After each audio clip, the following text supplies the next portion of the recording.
Bismillahirrahmanirrahim. Assalamualaikum warahmatullahi wabarakatuh. Alhamdulillahi rabbil alamin. Wassalatu wassalamu ala ashrafil mursalin wa ala alihi wa ashabihi ajma'in.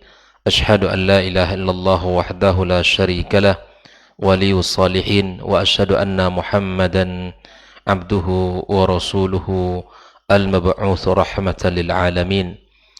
Ya ayyuhalladzina amanu taqullaha haqqa tuqatih wa la tamutunna illa wa antum muslimun. Allahumma 'allimna ma yanfa'una wanfa'na bima 'allamtana wa zidna ilma. Allahumma bika asbahna wa bika amsayna wa bika nahya wa bika namut wa ilaika nusyur. Amma ba'd, ikhwani wa akhwati fid din, jamaah salat subuh Masjid At-Taqwa Indo As-Sakinah Al-Mawaddah rahimakumullah. Alhamdulillah, atas izin Allah Subhanahu wa taala dan karunia-Nya kita kembali diberikan kesempatan untuk bisa hadir bersama di rumah Allah di pagi ini, melaksanakan ibadah salat subuh berjamaah. Kemudian kita lanjutkan sejenak dalam mempelajari agama Allah Subhanahu wa taala. Mudah-mudahan ilmu yang kita pelajari menjadi cahaya dalam kehidupan kita, membawa keberkahan dalam keluarga dan keturunan kita. Salat dan salam untuk Nabi Muhammad alaihi salatu wassalam dan untuk keluarga Nabi yang mulia serta para sahabat-sahabat yang telah berjuang bersamanya dan seluruh kaum muslimin yang senantiasa setia di atas ajaran dan sunnahnya sampai hari kiamat kelak. Kemudian kita berdoa kepada Allah Subhanahu wa taala agar Allah berikan ampunan kepada kedua orang tua kita yang telah membesar dan mendidik kita, yang telah membesarkan dan mendidik kita, dan yang telah berjuang demi kebaikan kita. Semoga Allah Subhanahu wa taala muliakan mereka dan Allah tempatkan di sisinya tempat yang paling mulia. Kemudian pagi ini kembali kita membahas tentang 200 tanya jawab seputar akidah dan keyakinan kita.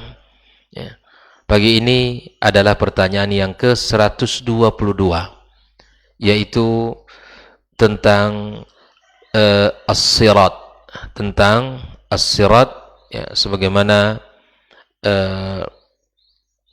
pagi ini pertanyaannya, ma dalilus sirat minal kitab? Apa dalil tentang as-sirat dari Al-Quranul Karim? As-sirat itu adalah jembatan. Yang dimaksudkan dalam pembahasan kita adalah jembatan yang membentang antara jembatan yang membentang di atas neraka menuju surga Allah Subhanahu wa taala. Maka di antara dalil yang dijawab atau yang dinukilkan oleh muallif kitab sebagai jawaban bagaimana apa dalil tentang sirat di dalam Al-Quranul Karim, maka muallif kitab menukil firman Allah Subhanahu wa taala, wa im minkum illa wariduha kana ala rabbika hatman maqdiyah. Bahwa tidak ada seorang pun dari kalian, kata Allah, illa wariduha, kecuali kalian mendatangi neraka itu. Kana ala rabbika hatman maqdiyah. Yang demikian itu atas Rabbmu adalah sesuatu yang sudah menjadi ketetapannya. Para ulama tafsir, maksud wariduha itu, maksud dari ayat illa wariduha, seperti Ibnu Abbas radhiyallahu taala anhu, Ibnu Mas'ud radhiyallahu taala dan yang lainnya, maksudnya adalah melewatinya. Melewatinya. Maka Allah Subhanahu wa taala melanjutkan, thumma nunjil ladzina taqaw wa nadharu dhalimina fiha jithiya. Allah selamatkan orang-orang yang bertakwa kepada Allah Subhanahu wa taala. Allah selamatkan, kemudian Allah biarkan orang-orang yang zalim terjatuh, masuk, kemudian mereka disiksa dalam neraka. Inilah sirat, sebuah jembatan yang membentang di atas neraka. Ayat yang kedua yang dinukil oleh muallif kitab sebagai jawaban adalah di dalam surat Al-Hadid ayat 12. Kalau tadi adalah surat Maryam, kemudian ayat yang kedua ini merupakan surat Al-Hadid, ya. Yauma tarul mu'minina wal mu'minat yas'a nuruhum baina aydihim wa bi aymanihim. Inilah keutamaan orang-orang beriman, ya, mereka, ya, laki-laki maupun perempuan, di mana cahaya mereka itu terlihat, ya, menerangi, ya, menerangi dan terlihat di hadapan dan di sebelah kanan mereka itu. Ini bagi orang beriman, ya, melihat ada cahaya yang terang yang meneranginya.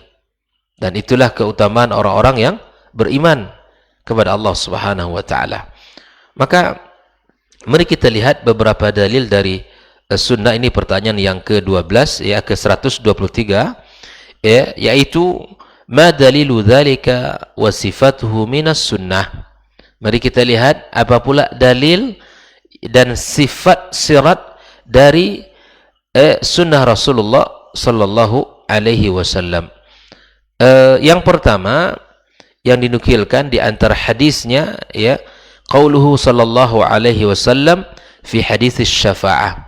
Ya, hadis Nabi sallallahu alaihi wasallam di dalam bab ini adalah hadis asy-syafa'ah. Di antaranya adalah Nabi sallallahu alaihi wasallam mengatakan yu'ta bil jasr. Ya. Kemudian didatangkan jembatan itu. Fayuj'al, ya, baina zahrai jahannam.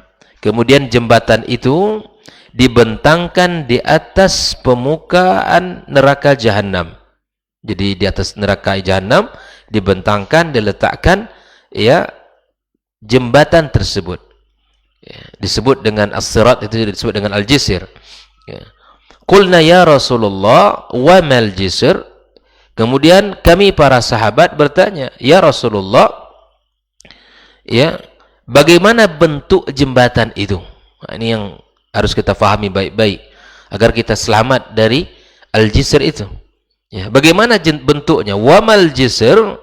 Qala, ya, Nabi sallallahu alaihi wasallam mengatakan madhadatun, bahwa jembatan itu licin. Jembatan itu licin. Mazillatun, lagi menggelincirkan. Sudah dah licin, menggelincirkan pula, membuat orang jatuh. Alaihi khatatifu wal kalalibu wa hasakatun mufaltahatun laha syawkatun uqaifa takunu binajd yuqalu laha sa'dan. Yang pertama tadi licin, lagi menggelincirkan. Kemudian di atasnya terdapat besi-besi pengait. Besi pengait, ya, khatatif wa kalalib. Kemudian di atasnya pula ada kawat yang berduri yang ujungnya bengkok. Dialah licin, menggelincirkan. Kemudian ada pula, ya, besi-besi pengait yang akan mengait kaki-kaki yang berjalan di atasnya. Kemudian kawat yang berduri yang ujungnya bengkok. Dikatakan oleh Nabi sallallahu alaihi wasallam, ya, laha syaukatun uqaifa takunu binajd yuqalu laha sa'dan. Ya, seperti duri atau pohon berduri di Najd.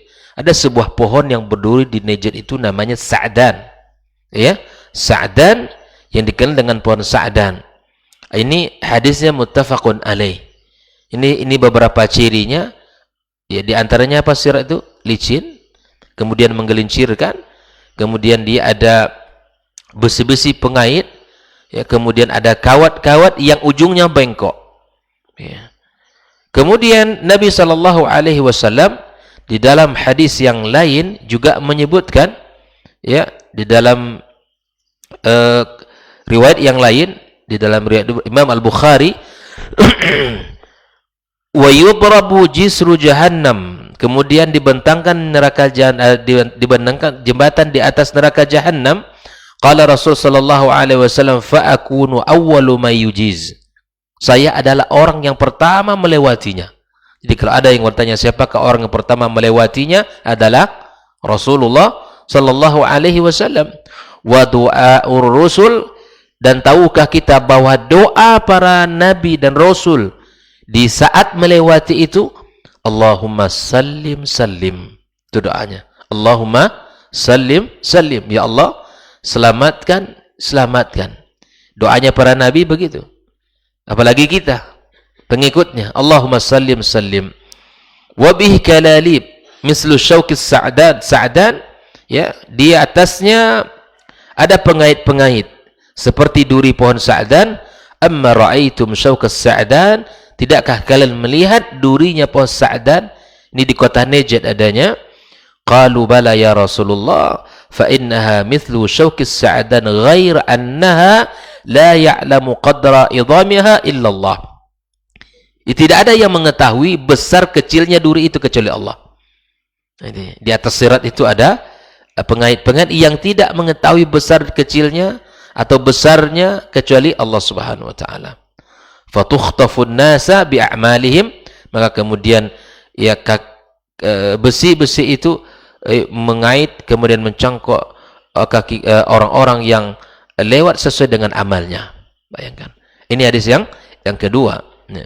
Kemudian ada riwayat yang lain, bagaimanakah mukmin melewatinya? Ini yamurrul mu'min 'alaiha kal barq, seperti kilat yang menyambar.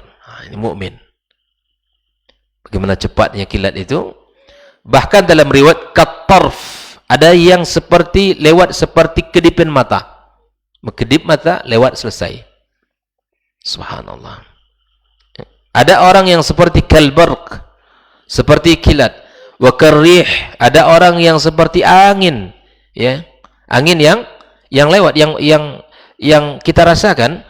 Wa akajawidil khail, ada pula seperti kuda yang kencang, kuda pacu yang kencang. Ada seperti kedipan mata, ada yang melewati seperti kilat, ada yang lewat seperti rih, angin, ya. Ka'ajawidil khail, ada seperti kuda yang kencang berlari. Wa karrikab, seperti orang pengendara hebat, ya, pakai motor, kendaraan kencang, karrikab, ya. Fanajin musallam wa najin makhdushun maqdus fi nahri jahannam. Ada orang yang selamat tertati-tati, ada pula orang-orang yang kemudian tertati-tati kemudian masuk, dilemparkan ke dalam neraka. Hatta yamurra akhirum yushabu sahaba, kemudian yang terakhir lewat kemudian masuk ke dalam neraka. Ikhwani kaum muslimin rahimakumullah. Ini kondisi orang yang melewat di atas sirat. Ya, mudah-mudahan kita semuanya yang hadir dalam majelis ini dan siapapun yang mendengarkan kajian kita dan seluruh kaum muslimin, semoga Allah selamatkan kita di atas sirat, ya, bisa melewati seperti katarf kalbarq karrih ka'ajawidil khail rikab. Abu Sa'id radhiyallahu taala anhu mengatakan, balaghani annal jisr adaqqu minasy-sya'r, bahwa jembatan itu lebih halus dari rambut. Wa ahaddu minas saif, dan lebih tajam dari pedang. Dan di riwayat lain mengatakan, ada asar lain, bahwa dia lebih panas dari api. Bayangkan, sudahlah halus, tajam, kemudian di situ ada, ya, besi-besi yang mengait kaki-kaki orang yang lewat di atas sirat tersebut. Oleh itu kaum muslimin rahimakumullah, inilah sifat-sifat yang bisa kita lihat dari hadis-hadis Rasulullah sallallahu alaihi wasallam. Dan ada beberapa hadis, ya, yang perlu juga kita bahas dan sampaikan, seperti disebutkan, ya, riwayat yang ketiga, faminhum may yubiqu bi'amali wa minhum may yukhardalu thumma yanju. Ada di antara mereka yang dibinasakan disebabkan amalannya, dan ada di antara mereka yang ditergelincir namun kemudian mereka selamat. Ini kondisi-kondisi orang yang berada di atas sirat.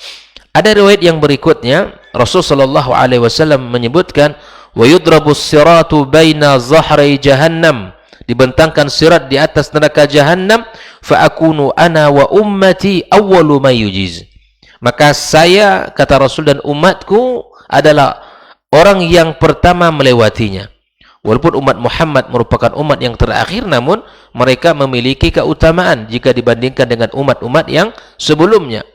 Wala yatakallam yawma idzin, ya, tidak ada yang berbicara pada saat itu kecuali ya doanya para rasul dan permintaannya mereka, Allahumma sallim sallim, ya Allah selamatkanlah, selamatkanlah. Ini doanya para rasul. Faminhumul mu'min, ada di antara mereka yang ya, faminhumul mu'min baqiya bi amalih, ya, tertinggal dengan sebabkan amalnya. Wa minhumul mujaza hatta yunajja, di antara mereka ada yang dibalasi sampai selamat. Subhanallah. Jadi mereka ini orang-orang yang diberikan oleh Allah Subhanahu wa taala kemudahan melewatinya. Ikhwani kaum muslimin rahimakumullah, maka dari beberapa hadis dan ayat yang sudah kita bacakan tadi, maka dapatlah kita ambil beberapa kesimpulan. Yang pertama, di antara sifat sirat itu adalah amat licin. Ini yang pertama. Sehingga dikhawatirkan setiap saja yang melewati di atasnya akan terpeleset dan terperosok jatuh ke dalam neraka. Yang kedua, sirat itu ya di antara sifatnya adalah menggelincirkan. Para ulama menerangkan makna menggelincirkan itu, bahwa sirat itu ya bergerak ke kanan dan ke kiri. Kalau kita di dunia ini bisa membayangkan itu, ya, ya, adalah kecil, tajam, bergerak ke kanan dan ke kiri. Dan di situ ada pengait yang mengait. Di antara sifat yang ketiga, memiliki besi pengait yang besar, ya, penuh dengan duri, ujungnya bengkok, ia akan menunjukkan siapa yang terkena besi tersebut tidak akan lepas dari cengkeramannya. Di antara sifatnya juga adalah ya, sirat terbentang membujur di atas neraka jahanam. Sirat terbentang membujur di atas neraka jahanam. Kemudian di antara sifatnya, sirat adalah sangat halus sehingga sulit untuk meletakkan kaki di atasnya. Kemudian sirat juga tajam yang membelah telapak kaki orang-orang yang melewati sirat tersebut. Kemudian sirat tersebut ya kesulitan untuk melihat sirat karena kehalusannya. Oleh itu ikhwani kaum muslimin, ya Allah Subhanahu wa taala menyelamatkan orang-orang mukminin dan memberikan kemudahan bagi mereka yang berada di atas sirat tersebut. Ikhwani kaum muslimin, inilah beberapa sifat ya yang Allah sebutkan di antara dalil-dalilnya dari Al-Qur'anul Karim dan Rasulullah sallallahu alaihi wasallam sampaikan dalam hadisnya. Nah, ini adalah salah satu peristiwa-peristiwa yang sangat menakjubkan di hari kiamat kala. Akan banyak peristiwa-peristiwa yang sangat luar biasa yang akan terjadi di hari kiamat kala. Maka sikap kita sebagai mukmin adalah mengimaninya, mempercayainya, dan kita mempersiapkan diri kita untuk melewati sirat. Karena ending di hari kiamat satu di antara dua, imma ilan nar atau imma ilal jannah. Ya, kebahagiaan kita tentu di dalam surga, dan kesengsaraan adalah di dalam neraka, waliyadzubillah. Dan semoga Allah Subhanahu wa taala ya kumpulkan kita bersama di dalam surganya sebagaimana Allah kumpulkan kita di tempat yang mulia ini. Dan semoga Allah mudahkan proses kita untuk melewatinya dengan memudahkan kita di dunia ini untuk mempersiapkan bekal-bekal kita, ya, amal-amal kita, ya, kemudian kita dimudahkan Allah di dalam setiap fase yang akan kita lewati, mulai dari alam barzakh, mulai dibangkitkan, mulai kita di padang mahsyar, mulai kita diberikan catatan amal, mulai ditimbang catatan tersebut, mulai kita melewati haud Nabi sallallahu alaihi wasallam, seterusnya sampailah pada proses melewati sirat yang mana mukmin akan lewat seperti kedipan mata, seperti kilat menyambar, seperti angin yang menghembus, kemudian seperti ya kuda-kuda yang berlari kencang, dan seperti orang pengendara motor dan mobil kendaraan yang hebat. Mudah-mudahan Allah selamatkan kita. Allahumma sallim sallim, Allahumma sallim sallim. Subhanakallahumma bihamdik, asyhadu an la ilaha illa anta astaghfiruka wa atubu ilaik. Wassalamualaikum warahmatullahi wabarakatuh. Orang yang keluar dari rumahnya menuju rumah Allah untuk menuntut ilmu syar'i, maka sungguh dia sedang berjalan di jalan ilmu, dan itu akan memudahkannya untuk menuju surga Allah Subhanahu wa taala. Man salaka tariqan yatlubu fihi ilman salaqallahu bihi tariqan min turuqil jannah. Barang siapa yang menempuh sebuah jalan yang ditempuhnya adalah jalan menuntut ilmu, maka Allah akan mudahkan jalannya untuk menuju surga Allah Subhanahu wa taala. Orang yang berangkat ke masjid untuk menuntut ilmu syar'i dianggap sebagai jihad fi sabilillah. Nabi alaihi salatu wassalam bersabda, "Man dakhala masjidana hadza," barang siapa yang memasuki masjid kami ini, yakni Masjid Nabawi, liyata'allama khairan, untuk belajar atau mempelajari kebaikan, au yu'allimuhu, atau dia mengajarkan kebaikan, kal mujahidi fi sabilillah, adalah seperti orang yang berjihad di jalan Allah. Mudah-mudahan kehadiran kita di rumah Allah yang mulia ini, tujuan kita hanya satu, untuk mencari ridha Allah tabaraka wa taala. Mudah-mudahan ilmu yang kita pelajari, ilmu yang memberikan keberkahan, yang menerangkan jalan kita dan senantiasa menjaga kita di jalan Allah Subhanahu wa taala.